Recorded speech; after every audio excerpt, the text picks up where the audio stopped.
How to make a solo fight scene. I used a tripod with a phone attachment, and I shot against a white wall to make editing easier. First, I choreographed the moves. It's important that the receiver, the uke, performs beat by beat, as it helps me sync up the timings of the move in the edit. If you're worried about not hitting your marks, use a pencil to draw reference points against the wall.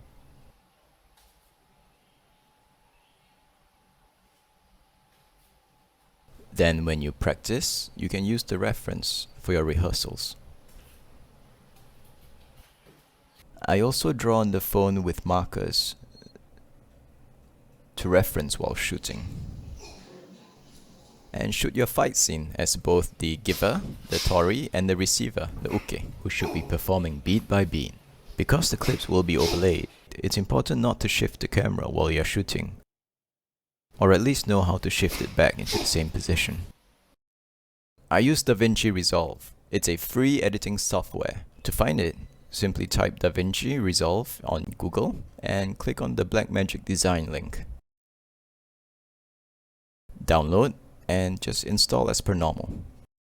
Learning editing is good because it will give you a deeper understanding of fight scenes, and you no longer have to bother your friends to help you edit.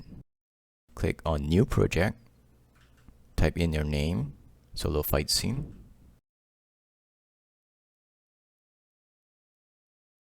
Click on Edit in the bottom bar. Then minimize Vinci Resolve, go to the clips of your performance, and drag and drop it into the timeline of Vinci Resolve. You will be asked if you would like to match the project settings to that of your clips. Click Change. So this is the fight. Normally I would take 3 takes on each side. You can cut the clips by using a blade tool. The shortcut is the B button. So we're going to cut this footage up and overlay the uke over the tori. Now we will reduce the opacity of the overlaid clip. Composite mode darken, and opacity can be about 80. At this point, I usually sync the very first move. You can shift the clips around just by clicking and dragging.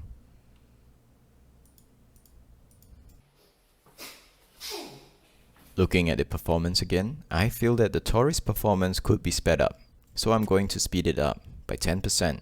Remember to check ripple sequence. Now because I sped up the tori's clip, I have to resync both clips.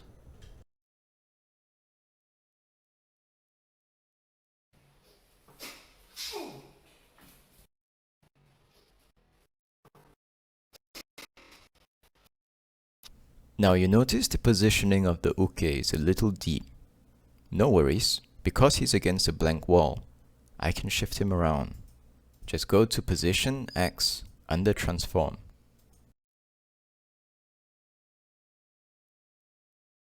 This throws the positions of the clips out of sync, but no worries, we'll just crop the overlaid clip.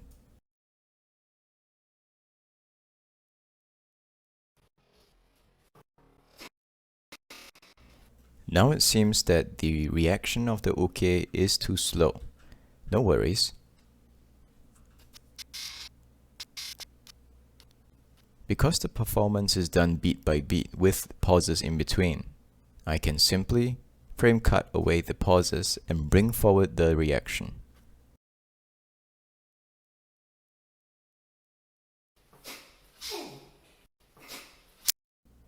A little additional tweaks to shift the uke around. It's normal to kind of adjust as you go along. Now I'm finding that the uke's exit from the screen is too slow, so I'm going to speed it up by 20%.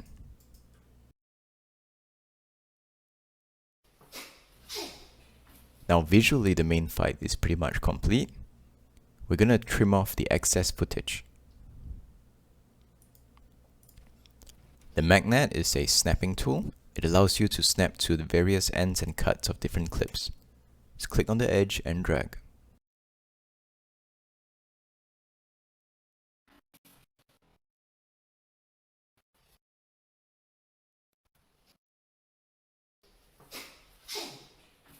Now if you want to add fight sounds, just go to the folder where you have your fight sounds.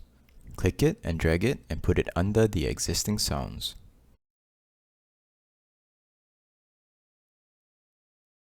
First I'm going to add sound to the block by adding the block sound, followed by the swing sound.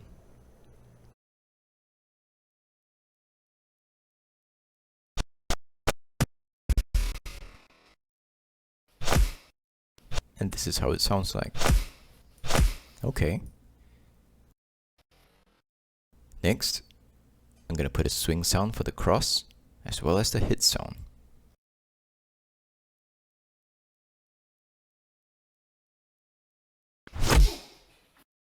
With everything in, this is your fight clip, fully edited. To render, click on the Deliver tab that's on the bottom bar. Fill in the name of your file. Format, click MP4. Quality, let's set to restrict to 10,000 kbps. Check that audio is being exported. Now you need to shift the boundaries of what gets rendered. Shift to the start point and to the end point. Click Add to Render Queue. Decide where your file is going to be exported to, and start render.